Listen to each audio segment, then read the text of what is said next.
নমস্কার, নিউজ ভ্যানগার্ডের এক নজরে 25 সকলকে স্বাগত। সঙ্গে রয়েছে শতাব্দী। ত্রিপুরা হাইকোর্টের রায় অনুযায়ী ফিক্সড পে প্রথা অসাংবিধানিক ঘোষণা করা হয়েছে। এই বিষয়ে সরকারের অবস্থান স্পষ্ট করেছেন মুখ্যমন্ত্রী মঙ্গলবার। তিনি জানান যে সরকারের পক্ষ থেকে এসএসএ কর্মচারীদের বিষয়টি নিয়ে গুরুত্বপূর্ণ সহকারে ভাবনা চিন্তা করা হচ্ছে।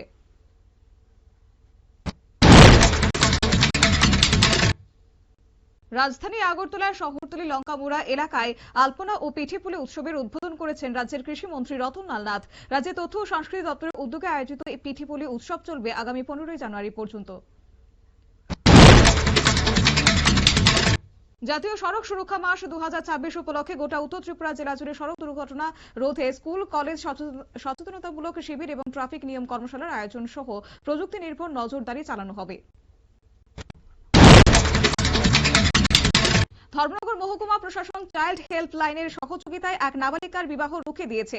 17 বছর 6 মাস বয়সী একাদশ শ্রেণীর শিক্ষার্থীকে 18 বছরের পূর্ণ হওয়া না পর্যন্ত বিয়ে দেওয়া যাবে না বলে তারা জানিয়েছেন। যৌথভাবে ছিলেন এদিন প্রশাসন, চাইল্ড হেল্পলাইন, চুরাইবাড়ি থানার পুলিশ সহ মহিলা সাব ইন্সপেক্টর। হেজামারায় বিজেপি পার্টি অফিস নির্মাণকে কেন্দ্র করে সেখানে এক অফিস নির্মাণ সংক্রান্ত এক ঘটনার জন্য নিরীহ তিপ্রামাথা সমর্থকের নামে এফআইআর করা হয়েছে। এই অভিযোগ সিধাই এসডিপি সব্যসাচী দেবনাথের নিকট ডেপুটেশন প্রদান করেছে তিপ্রামাথা কর্মী সমর্থকরা।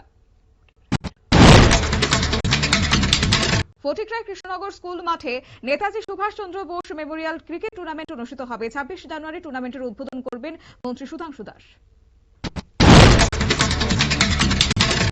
পুরাতল পঞ্চায়েতের প্রধান, মেম্বার সহ বুথ সভাপতির উপর সীমান্তে চোরাচালানকারীদের হামলা চালিয়েছে। শুক্লাল মজুমদার, তার ছেলে অভিষেক মজুমদার এবং প্রসেনজিৎ দেববর্মা লাঠি ও শাবল দিয়ে তার উপর চড়াও হয়েছে বলে অভিযোগ।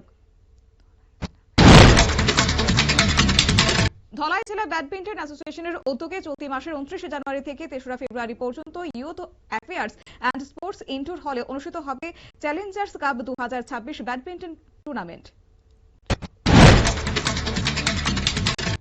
উৎসাহ ও উদ্দীপনার মধ্য দিয়ে মকর সংক্রান্তি উৎসব অনুষ্ঠিত হল আগরতলায়। মহারানী তুলসীবতী ওয়েলফেয়ার ট্রাস্টের উদ্যোগে আগরতলা প্রেস ক্লাবে এই অনুষ্ঠানের আয়োজন করা হয়।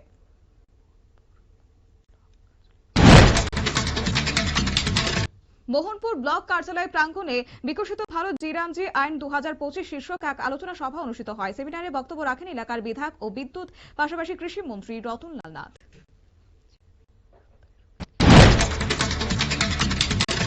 আগরতলা জিবিপি হাসপাতালে রোগীদের সুবিধার্থে 10টি হুইল চেয়ার প্রদান করা হয়েছে। আগরতলা অশোক পেট্রোলিয়াম এজেন্সির পক্ষ থেকে প্রয়াত ব্যবসায়ী চানমোহন সাহার স্মৃতি রক্ষার্থে এই উদ্যোগ গ্রহণ করা হয়। 40তম গৌরাঙ্গ মহাপ্রভুর হরিনাম সংকীর্তন ও মহোৎসব 2026 উপলক্ষে একটি স্বেচ্ছায় রক্তদান শিবির অনুষ্ঠিত। জিবি বাজার ব্যবসায়ী সমিতির উদ্যোগে এই মেগা রক্তদান শিবিরের আয়োজন করা হয়। শহর আগরতলা পুর নিগমের গান্ধীঘাট এলাকায় সাধারণ মানুষের মধ্যে শীত বস্ত্র বিতরণ করা হয়। বিজেপি টাউন বর্দালি মন্ডলের উদ্যোগে এই কর্মসূচির আয়োজন। খোয়াই জেলা ভিত্তিক সরস মেলা অনুষ্ঠিত হবে আগামী 4 থেকে 6 ফেব্রুয়ারি পর্যন্ত। মেলার প্রস্তুতি নিয়ে খোয়াই জেলা শাসকের কনফারেন্স হলে আজ একটি প্রস্তুতি বৈঠক অনুষ্ঠিত হয়। বৈঠকে জেলা সভাধিপতি অর্পণা সিংহ রায়ের পৌরোহিত্যে আলোচনা হয়।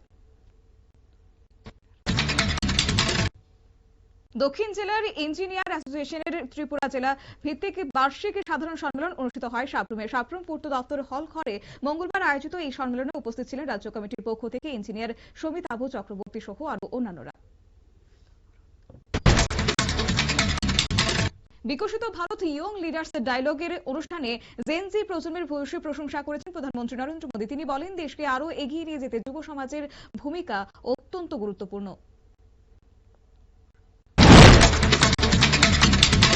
পথকুকুর সংক্রান্ত মামলার শুনানিতে কড়া অবস্থান নিয়েছে সুপ্রিম কোর্ট। পথকুকুরের কামড়ে কেউ আহত বা নিহত হলে কেন্দ্র ও রাজ্য সরকারকে বিপুল ক্ষতিপূরণ দিতে হবে বলে জানিয়েছে আদালত।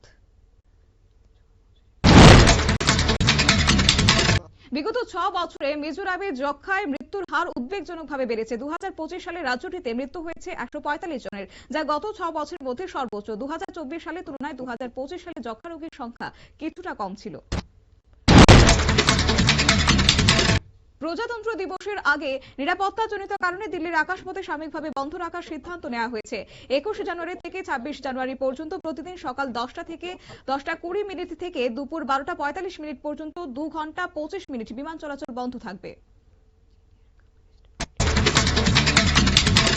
চীনের কমিউনিস্ট পার্টির একটি প্রতিনিধি দল দিল্লিতে বিজেপির সদর দপ্তরে এসে বৈঠক করেছে। সম্প্রতি চীনের উপর আরোপিত একাধিক বিধিনিষেধ শিথিল করেছে বিজেপি সরকার। গণবিক্ষোভে উত্তাল ইরান এবং ইরানের পরিস্থিতির উপর নজর রাখছে ভারত সরকার, জানিয়েছে ভারতের বিদেশ সচিব বিক্রম মিশ্রি। ইরানে থাকা ভারতীয় নাগরিকদের সতর্ক থাকতে পরামর্শ দেওয়া হয়েছে। দিল্লি সহ পার্শ্ববর্তী 3 রাজ্যে অভিযান চালিয়ে 280 জন গ্যাংস্টার সহ 854 জন অপরাধীদের গ্রেফতার করেছে Delhi police. Operation gang bust নামে এই অভিযানে প্রায় 9000 পুলিশ কর্মী মোতায়েন করা হয়েছে। অস্ট্রেলিয়ায় পড়াশোনার জন্য ভারতীয় পড়ুয়াদের ভিসা পাওয়া এবার আরো কঠিন হতে চলেছে। ভিসা প্রদানের ক্ষেত্রে ভারতকে সর্বোচ্চ ঝুঁকিপূর্ণ দেশের তালিকায় উন্নীত করেছে অস্ট্রেলিয়া সরকার। এর ফলে এই দেশগুলি থেকে আসা পড়ুয়ারা ভিসা আবেদনকারীদের উপর নজরদারি আরো বাড়াবে। ইরানের সর্বোচ্চ ধর্মীয় নেতা আয়াতুল্লাহ আলী খামিনের বিরুদ্ধে বিক্ষোভে নিহতের সংখ্যা 2000 ছড়িয়েছে। বন্ধ ইন্টারনেট পরিষেবাও। ইরানের সরকারি সূত্রে খবর, মঙ্গলবার পর্যন্ত ইরানে নিহতের সংখ্যা 2000 পেরিয়ে গেছে।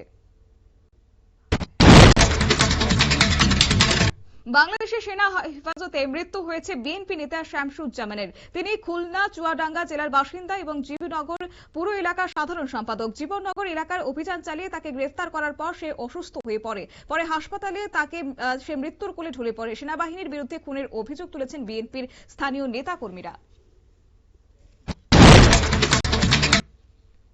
এক নজরে 25 আপাতত এই পর্যন্তই। পরবর্তী আপডেট এবং টকশো দেখার জন্য চোখ রাখুন শুধুমাত্র নিউজ ভ্যানগার্ডের পর্দায়। নমস্কার।